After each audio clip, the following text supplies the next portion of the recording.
Well, several developments this afternoon around the claims of corruption related to COVID-19 procurement. We've got the President who has welcomed the publishing for the first time of all of government's expenditure, all of the companies that received money from government, in other words, on the National Treasury website. That happening this afternoon. Then COSATU saying that they're going on strike against corruption in October. So still very much the big issue. But all of this gets to another question.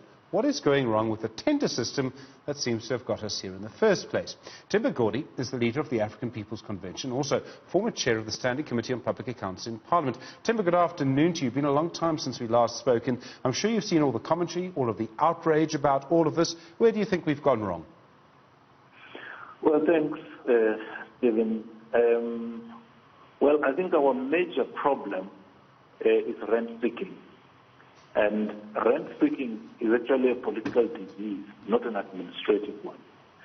The administrative challenges that we are having are themselves a symptom of the political problem that we have, that those who have political power want to use it to extract value without adding anything.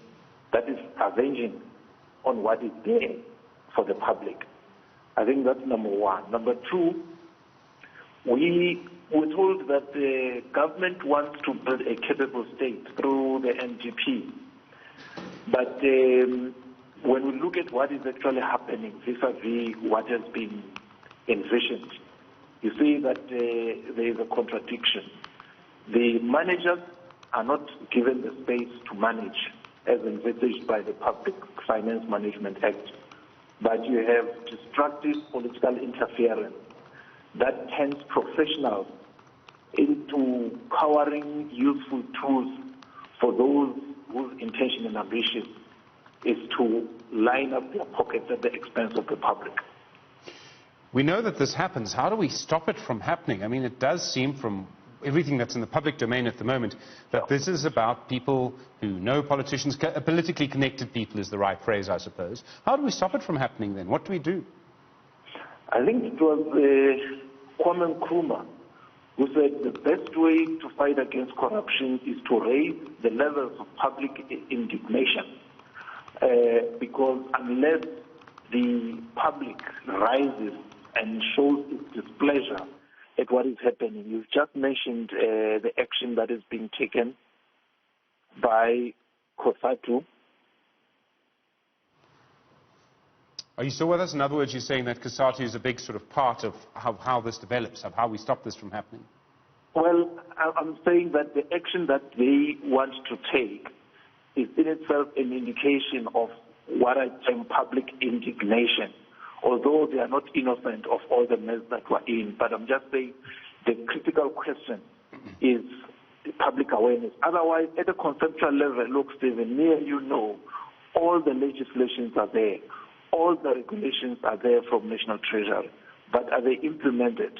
No, they are not. Can we say the ANC, which seems to be beyond redemption, will self-correct? No, it cannot. It has not been able to. So you need an external factor, which is the public, civil society, important personages in society, and progressive political parties to raise our voice and make good governance one of the key issues around which we as a country decide the direction that we need to take. You would have seen the details published over the weekend. I think the Sunday Times had some details from an SIU investigation. I mean, you know, there was a company, one of the companies controlled, it seems, by Thandisizwe Diko, who, you know, he was getting these medical waste packets at 75 cents and going to sell them to the Gauteng Health Department for R7, just the most incredible markup.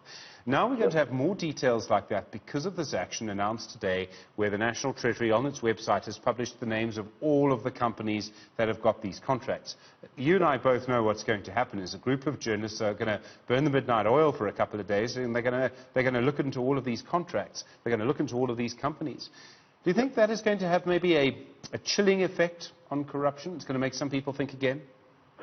Well, I think, look, Stephen, even the very publication should be thanks to the public and the media. I always watch Newzroom Afrika and look at how you deal with issues of governance.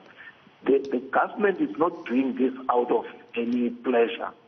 It is being forced. And what has been tradition is that the names will be published, there will be indignation for a couple of days, and then it's back to business as usual.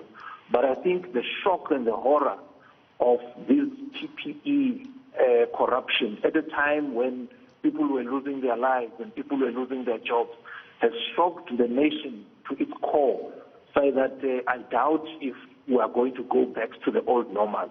There will be a new normal now of demanding accountability and ensuring that those that are corrupt, not only as individuals but also as an institution called the ANC, are not seen as the people who are fit to take the country forward, because by force of example they've demonstrated that they are incapable of changing themselves. There's been some suggestions, some from the South African Communist Party and others, that instead of using a tender system, the state should be bigger. And what I mean by that is it should be the health department that would actually be manufacturing PPEs rather than putting them out to tender, just as an example. Would that be something you would support? I mean, would we get better value for money if the state were bigger? Look, I don't usually take those quacks of the SACP seriously. They are part of the problem, they are part of the looting. But for me, there are two things. Look, in the reality of a modern state is that you will not completely do away with the private hands in doing public work. But of course, what we have seen is the almost complete